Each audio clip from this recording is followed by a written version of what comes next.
Hello everyone. So let us quickly go through what is depreciation. Now what is depreciation? So depreciation is fall in value of fixed asset. What is depreciation? Fall in value of fixed assets. Now depreciation occurs due to following reasons. First is normal wear and tear.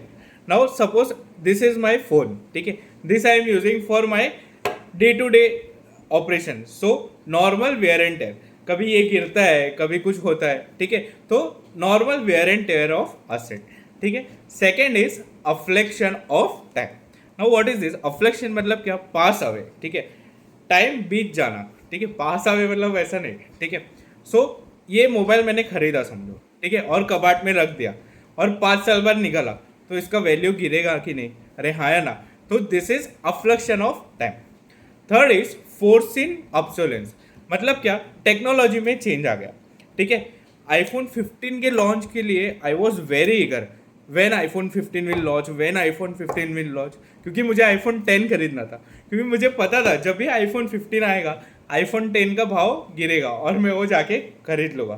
तो force in obsolescence. Now what is force in? Force in मतलब हम predict कर सकते हैं. समझो एक machine खरीदा तो हम सोचते कि ये 5 साल तो मेरा चल सकता है, तो प्रेडिक्ट कर सकते हैं. अनफोर्सिन मत का एग्जांपल क्या होगा? समझो ये मोबाइल 4 माले से गिर गया, ये प्रेडिक्ट किया था क्या किसी ने? नहीं. तो ये डेप्रिसिएशन नहीं है, ठीक है.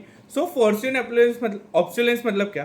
टेक्नोलॉजिकल ऑब्सोलेंस, ठीक है, जो प्रेडिक्टेबल है. आईफोन 15 आज चल रहा है तो 17 आने वाला है, ठीक है. Now what is objective of providing depreciation? So to ascertain true picture of operations, true true results of operation. True results मतलब क्या? रिजल्ट समझा ना? रिजल्ट आया ना वर्ड तो प्रॉफिट, ठीक है.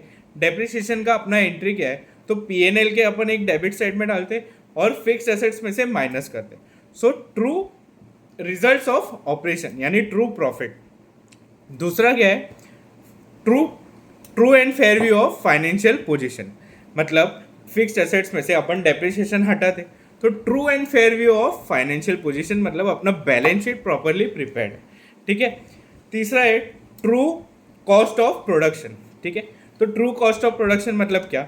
समझो ये मोबाइल बनाने के लिए रॉ मटेरियल लगा, ठीक है, लेबर लगा, ठीक है. अभी मशीन भी लगता है, उसका कुछ टाइम भी तो लगा, तो वो भी हम लोग कैलकुलेट करेंगे टोटल कॉस्ट के लिए. तो to ascertain true cost of production. और लास्ट है to accumulate fund for replacement. मतलब क्या? अभी अपना डेप्रिसिएशन जो है ना वो नॉन कैश एक्सपेंस है. नॉन कैश एक्सपेंस मतलब क्या? अभी समझो सैलरी एक्सपेंस, ठीक है, तो I will pay salary to employee, ठीक है. एम्प्लॉय को मैं सैलरी दूंगा, एक्चुअल में मेरा कैश जाएगा, ठीक है. तो डेप्रिसिएशन वैसा नहीं है. एक्चुअल में अपना कोई कैश जाता है क्या? नहीं. तो ये क्या है? Non cash expense. इनडायरेक्टली वो अपना कैश इतना बच गया, ठीक है. तो इनडायरेक्टली हम लोग ने वो फंड जमा किया ताकि अभी ये एसेट रिप्लेस करने का टाइम आएगा तो अपने पास फंड बच जाएगा. क्यों? तो डेप्रिसिएशन एक नॉन कैश एक्सपेंस है. इसके लिए तो अपन ने क्या क्या पढ़ा कि ऑब्जेक्टिव ऑफ डेप्रिसिएशन क्या है. तो इसको याद कैसे रखिए 2 मार्क के लिए आया तो 3 ट्रू है इसमें. एक प्रॉफिट एंड लॉस बराबर होना चाहिए, बैलेंस शीट बराबर होना चाहिए, कॉस्ट ऑफ प्रोडक्शन बराबर होना चाहिए और रिप्लेसमेंट के लिए प्रोवाइड करना चाहिए, ठीक है. अभी प्रॉफिट के लिए क्या लिखेंगे? तो ट्रू रिजल्ट ऑफ ऑपरेशन, फिर true and fair view of financial position and true picture of cost of production and to provide for replacement of cost of asset. Hope you understand this concept of depreciation. We will come with such more videos soon.